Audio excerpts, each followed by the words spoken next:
Okay, thank you very much for this opportunity this afternoon to share this research that I'm presenting on behalf of our wonderful team, which has been led by Claire Palermo. And I too would just like to pay my respects to the traditional owners of the lands on which I'm speaking to you today, and pay my respects to the elders past, present and emerging, and those Aboriginal and Torres Strait Islander peoples that are here with us today.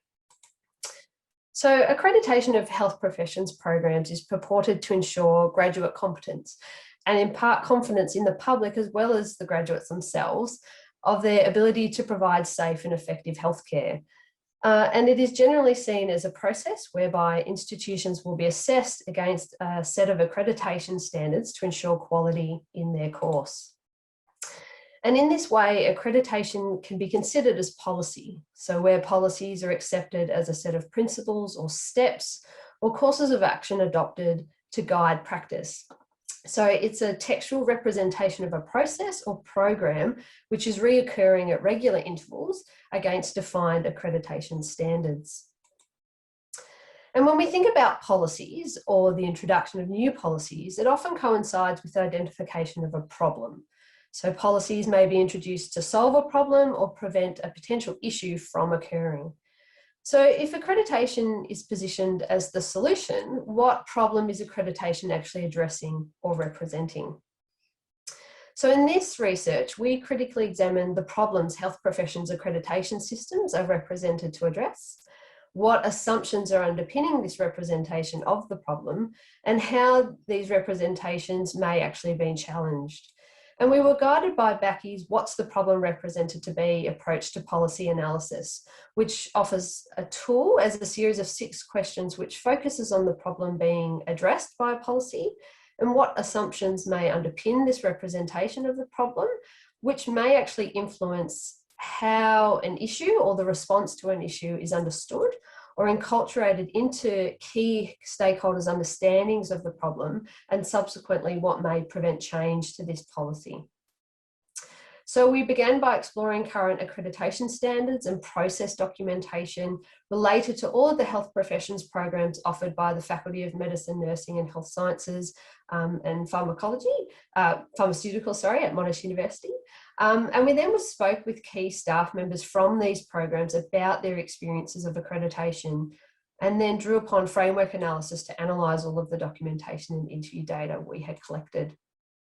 So what we found was that accreditation policy was represented in documents and interviews as a system to ensure adequate preparation of healthcare graduates so that upon graduation they are safe and effective in their practice, and therefore errors in the healthcare system are actually reduced. And it was represented as a solution to ensuring a minimum standard of quality in health professions education.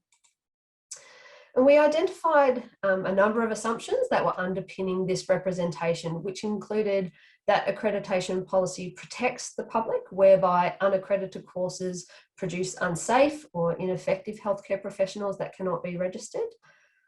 The policies also assume that the standards are correct and that they are implemented consistently across all countries across Australia. However, we would argue that things are not quite this black and white. And interview data actually suggested that this was not the case, with inconsistencies in applications of the standards within various disciplines. Implicit in the process also was the assumption that the provision of quality education can be measured and is best measured by inputs and outputs, which also assumes that competence can be measured and once achieved is actually maintained. And finally, explicit requirements within some standards related to placement arrangements, for example, highlighted the assumption within the policies that if someone is a recognised health professional, that they have the ability to teach, provide quality education and adequately assess a learner to make judgment of their capability to practice safely. And we also noted one particular omission from the policies. So if the system is truly in place to improve healthcare delivery, where the patient voice is, where is the patient voice in this process? So while some accreditation processes involve patients in either the review of documents and site visits as part of accreditation, little to no attention was actually given to the patients and their perspective of whether the courses produced health professionals who were safe and effective. So this silence within the policies challenges the problem representation of the policies, as patients themselves must be part of the assessment as to whether or not practice is safe and effective. And this is consistent with previous suggestions actually for shifting towards a holistic approach to accreditation, focused on continuing quality improvement and sustainable quality education, which are more responsive and timely in their response to public needs.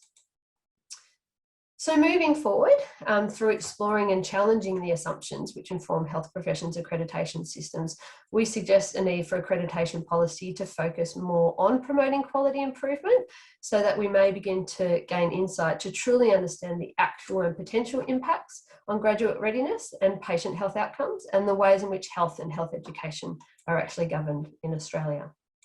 Thank you very much, Lynn and Claire.